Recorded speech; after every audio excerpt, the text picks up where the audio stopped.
오늘 이 새벽에 하나님께서 우리에게 주시는 하나님 말씀은 시편 97편 1절에서 12절까지 말씀입니다. 제가 봉독해 올리도록 하겠습니다. 여호와께서 다스리시나니 땅은 즐거워하며 허다한 섬은 기뻐할지어다.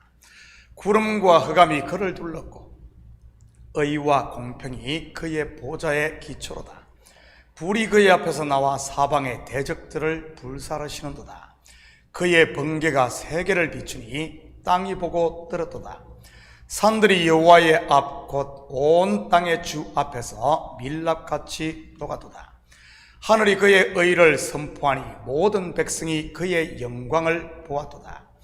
조각한 신상을 섬기며 허무한 것으로 자랑하는 자는 다 수치를 당할 것이라. 너희 신들아 여호와께 경배할지어다. 여호와여 시온이 주의 심판을 듣고 기뻐하며 유다의 딸들이 즐거워하였나이다.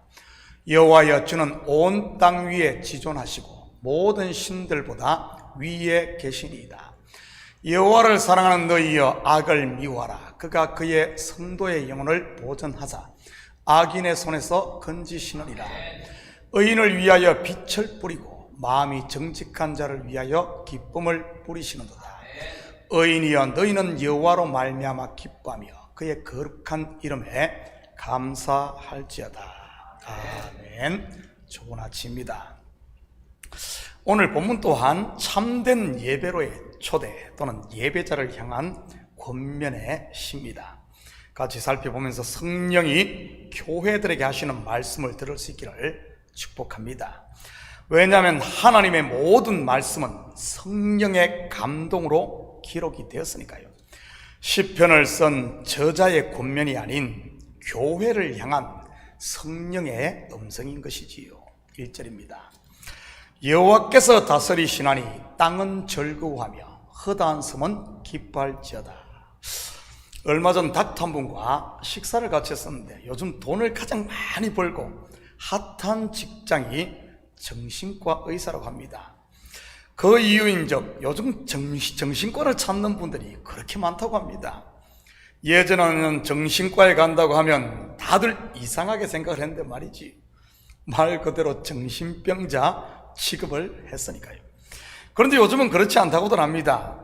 정신병자들이 정신과를 찾는 것이 아니라 스트레스나 우울증 그리고 공황장애나 대인관계에서 오는 어려움 등 다양한 이유로 정신과를 찾는다고 합니다. 밤에 잠을 깊게 자지 못해도 정신과를 찾고 심지어 외로워도 정신과를 찾아 상담을 하는 사람도 있다고 합니다. 어떻게 보면 지극히 자연스럽고 건강한 생각이 아닌가 싶습니다. 정신병이 깊어 돌이킬 수 없는 말 그대로 사이코패스와 같은 정신병자가 되기 전에 조기에 치료한다는 점에서 말이지, 저도 이제 나이가 들어서 그런지 몰라도 주위의 친구 목사님들과 약속을 잡았다가 캔슬하는 경우를 보면 많은 경우 병원 어포인트먼트 때문인 것을 보게 됩니다. 아마 요즘에 병원 가는 사람의 열의 9은 정말 병이 있어서 가는 것이 아니라 건강 체크업일 것입니다. 저 또한 마찬가지고요. 1년에 주치의에 가지 1년만 주치의는 가지 않아도 보험회사에서 전화가 오거든요. 오랜만에 주치의에 가면 뭐 내시경도 해봐라, 대장 내시경도 해봐라 하곤 합니다. 전부 건강검진인 것이지요. 그러다 보니 웬만한 병들은 초기에 발견이 되고 예방들을 하지 않습니까? 콜레스테롤이나 당뇨, 혈압과 같은 성인병들이 그렇고 말이지, 요즘에 심장마비로 죽는 사람이 많지 않은 이유가 바로 이 건강검진 아니겠습니까? 여호와께서 다스리시니, 여러분은 지금 누구의 통치 아래 살아갑니까? 말로는 다들 하나님의 다스림 안에 산다고들 할 것입니다. 그런데 정말 그럴까요? 그 열매를 보면 그 나무를 알 수 있는 것이거든요. 여러분, 하나님의 통치를 받는 사람의 특징이 무엇입니까? 바로 즐거움과 기쁨과 감사, 그리고 생명과 평안인 것입니다. 반대로 하나님의 통치가 아닌 배의 통치, 탐욕이나 마귀의 지배 아래에 있는 사람은요, 불평과 불만 그리고 두려움에 사로잡히는 것이지. 복음서에 보면 귀신의 지배를 받는 사람이 나옵니다. 소위 귀신 들린 사람 말이지. 그가 주로 어디에 살던가요? 죽은 자들이 있는 무덤인 것입니다. 그리고 생명의 말씀이 임하자 발작을 하는 것이고요. 반면 성령의 지배를 받는 성도는요, 구별된 하나님의 공동체, 교회로 모이는 것이지. 그리고는 한 마음으로 기도하고 한 마음으로 하나님을 찬양하며 그리고 백성들로부터 칭송을 듣게 되는 것이고요. 저는 우리 식구들이 하나님의 다스림 곧 은혜 아래 가시기를, 그러므로 말미암아 마음의 즐거움과 기쁨이 충만하시기를 축복합니다. 왜냐하면 마음의 즐거움은 양약이 되지만 마음의 근심은 뼈로 마르게 하는 것이니까요. 2절입니다. 구름과 흑암이 그를 둘렀고 의와 공평이 그의 보좌의 기초로다. 여러분, 구름과 흑암 속에 계신 하나님, 성경에서 어디에서 본 장면입니까?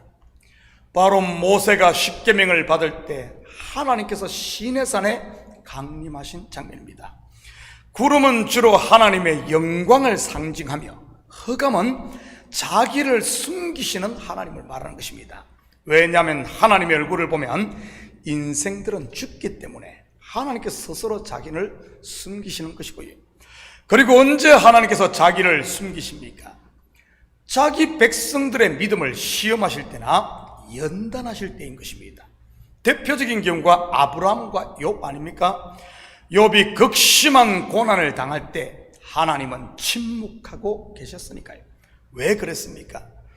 귀로만 듣던 욥의 신앙을 눈으로 보는 신앙으로 만들기 위해서 아닙니까? 혹시 여러분 가운데 지금 하나님이 숨어 계시는 분 계십니까? 불러도 대답이 없고 기도를 해도 응답이 없으며 아무리 몸부림쳐도 상황은 바뀌지 않고 여전히 그대로인 뿐 말이지. 어찌합니까? 지금 여러분의 길이 아브라함의 3일 길을 걷고 있고 욥의 연단 기간인 줄 말입니다. 죽은 자를 다시 받는 여호와 이레의 복, 갑절의 복이 눈앞에 있음을 믿음의 눈을 열어볼 수 있기를 축복합니다. 3절입니다. 불이 그의 앞에서 나와 사방의 대적들을 불사르시는도다. 성경에서 불은 주로 심판을 상징합니다. 대표적인 불심판하면 단연 소돔과 고모라의 심판인 것이고요. 하늘에서 떨어진 유황불 말입니다. 뿐만 아니라 엘리사를 잡으러 왔던 아람 군대도 하늘에서 불이 내려와 그들을 살라버렸고, 그런데 이런 불이 신약에서는 어떤 불이 됩니까? 바로 성령의 불이 됩니다. 물론 이 성령의 불 또한 우리의 옛사람을 불살라 새 사람으로 연단시켜 만들고요. 또한 불은 하나님의 말씀을 상징하기도 합니다. 예레미야 23장 29절입니다. 여호와의 말씀이니라 내 말이 불같지 아니하냐, 바위를 쳐서 부서뜨리는 방망이 같지 아니하냐. 저는 우리 식구들이 말씀을 들을 때마다 말씀이 우리 마음에 불이 되어 내 속에 있는 불순물들을 태울 수 있기를 축복합니다. 그리고 거듭난 새 사람의 성령의 불을 지펴 우리가 가야 할 믿음의 길을 끝까지 담대하게 달려가야 하는 것이고요. 마치 사도 바울이나 사도 요한처럼 말입니다. 4절 5절입니다. 그의 번개가 세계를 비추니 땅이 보고 떨었도다. 신들이 여호와의 앞 곧 온 땅의 주 앞에서 밀랍같이 녹았도다. 하나님의 임재 앞에 떨지 않을 인생이 어디 있겠습니까? 산들 곧 교만한 마음은 땅에 엎드리고 되는 것이고요. 성도들 가운데 보면 목에 기부스를 한 분들이 있습니다. 우리 성도들 말고 저 멀리 있는 교회 성도들 말이지. 왜 그런 줄 아십니까? 하나님의 임재 앞에 있지 못해서 그런 겁니다. 왜냐하면 하나님 앞에 서면 아무리 높은 산 교만한 자도 꼬꾸라지게 되는 것이니까요. 혹시 주위에 그런 분이 계시다면 미워만 하지 마시고 그를 불쌍히 여기며 그를 위해 기도할 수 있기를 축복합니다. 제발 하나님을 만날 수 있도록 말이지. 10절입니다. 여호와를 사랑하는 너희여 악을 미워하라. 그가 그의 성도의 영혼을 보전하사 악인의 손에서 건지시느니라. 여러분, 무엇이 악입니까? 하나님을 믿지 않는 것이 악입니다. 또한 하나님을 대적하는 것이 악이고요. 악은 미워해야 할 대상이지 긍휼히 여길 대상이 아닌 것입니다. 그런데 가끔 성도들 가운데 미워해야 할 대상과 사랑해야 할 대상을 분별하지 못하는 분들이 있는 것을 보게 됩니다. 바로 무조건 약자 편에 서는 것이 정의라고 착각하는 분들 말이지. 정의는 약자 편에 서는 것이 아니라 하나님 편에 서는 것임을 믿으시기 바랍니다. 그런데 우리의 이 마음은 어떻습니까? 약자에게 무조건 동정심이 가지 않습니까? 특별히 한국 사람들 말이지요. 정에 약하니까 그럴 겁니다. 그런데 문제는 감정에만 이끌리다 보면 자칫 하나님을 거스를 수 있다는 사실입니다. 그래서 신앙은 지, 정, 의가 균형을 이룬 인격적 신앙을 해야 하는 것이고요. 특히 우리 이 한국 사람들이 정에 너무 약합니다. 얼마 전 수요 제자 양육을 하며 성경에서 말하는 사랑이 무엇인가에 대해 공부를 한 적이 있습니다. 많은 분들이 사랑하면 사춘기 시절 속에서 끓어오르는 사랑이나 처녀총각 때의 불타는 사랑으로 생각을 합니다. 바로 감정적인 사랑 말이죠. 그래서 교회에서 당신은 형제를 사랑합니까? 하면 대답을 머뭇머뭇하게 되는 것이고요. 아니면은 사랑합니다 대답을 하고는 양심에 찔려 힘들어하기도 하고 말이지.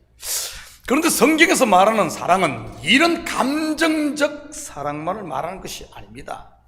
성경에서 말하는 사랑은 헬라어로 아가페라고 하는데 하나님이 우리를 사랑한 그 사랑을 말하는 것입니다.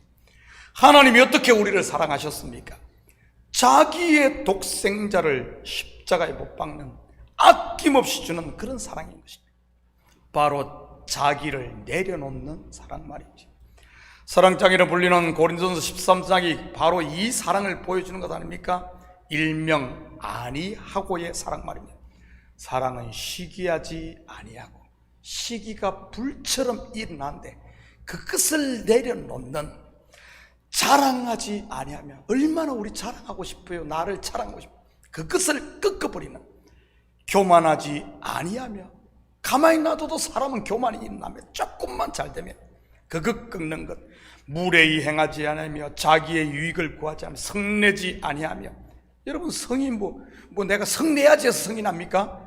어떤 상황이 딱 닥치면 나도 모르게 뭐가 팍 올라오잖아요. 그걸 꺾는 것.